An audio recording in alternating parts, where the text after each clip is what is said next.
Welcome to Earshot, and this is Girl Math.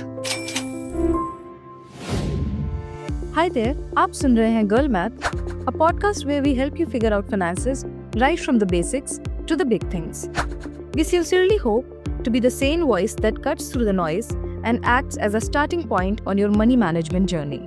I am Garima, and with me is my co-host Deepavali. Hi Garima. Let's start with a fundamental question that should kickstart your path to building wealth. And that is, how much do you spend in a month and where? Right. This can be a bit of an uncomfortable exercise because it really asks you to confront yourself. It can be embarrassing at worst or revealing at best. It will most definitely give you an honest starting point. The cardinal rule of growing your wealth is to first know how you spend. Then you know whether the spends are justified and where you can control yourself or make cuts. So I want to share an interesting study by GoalSeek, a SEBI-registered investor advisor platform, which tracks spending behavior across thousands of users in India. It found a rather alarming trend. Indians are spending mindlessly on quick commerce apps. The story appeared in the Times of India, where in an interview, the CEO of GoalSeek said that besides quick commerce, the categories people spend on are dining experiences, flights, vacations, pets and wellness, which includes their salon and grooming expenses. However, the expenditure on quick commerce was mind-boggling. I can imagine, Garima. A lot of money flows out when you make quick commerce a habit. The same study says that people use these apps from 2 to even 4 to 5 times a day. So that is about 100 to 500 rupees on average leaving your wallet daily. That could be anywhere between 5,000 to 10,000 or 10,000 to 20,000 rupees of unbudgeted impulse spending in a month. Now this is the kind of spending that we need to control if we must grow our wealth. True. We always impulsively spend on things we do not need. If we take a pause, just hold on to unplanned purchases, after a day we realize we don't really want them anymore. Ask yourself, if delivery took 2 days and not 10 minutes, would you still buy that product? If impulse snacking required you to walk to the market for a bite, would you still give in? You see, these apps may appear to solve a problem for us. Their marketing is usually built around how indispensable their services are for emergencies. Emergencies like having unexpected guests or running out of ink before an exam or needing urgent documents before travel, etc. But the truth is most of us don't use these apps for such emergencies. So quick commerce is not really solving a problem for us, they're building a habit. Indeed.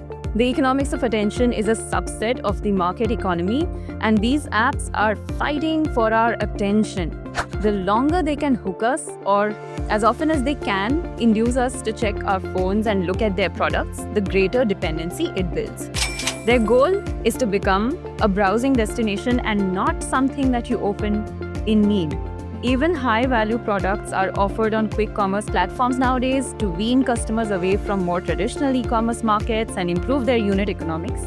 High-value purchases, like I said, they improve the revenues of these companies. But in India, consumers typically order products worth 300 to 700 rupees on average, and this contributes to losses for the delivery platforms.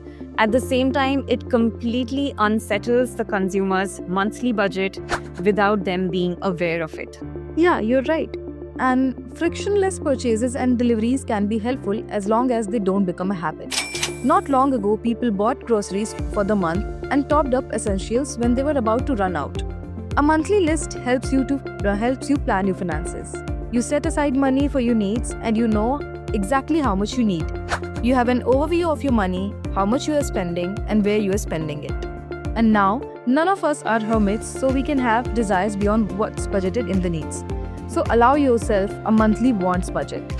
This can include your entertainment, outing, subscription, and stuff that is not strictly needed but good to have, like a snack. So put a cap on this amount. Let such expenses be 15 to 20% of your in-hand salary. Direct some of this cash into a wallet on your preferred quick commerce or e-commerce app and delete the rest from your phone for good. And maybe challenge yourself to not necessarily exhaust the amount every month. That is, try to save the money that you delegate to your wants account. Whatever is left over, put it in a savings instrument like an RD, or even start a small SIP. Do this promptly because money sitting in your account easily flows out, especially with this frictionless nature of digital payments. Be particularly mindful of your spends on quick commerce apps. It's not only a drain on finances, but also a psychological trap.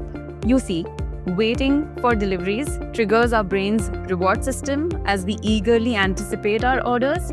Often the purchases are not strictly limited to what we need, but you also throw in a thing or two that were not strictly required, but they were added to cart to achieve a certain threshold value, or you reasoned that an extra 100 rupees spend does not really hurt your maths. Yeah, so the idea is not to stop enjoying life, but to stop spending without intention.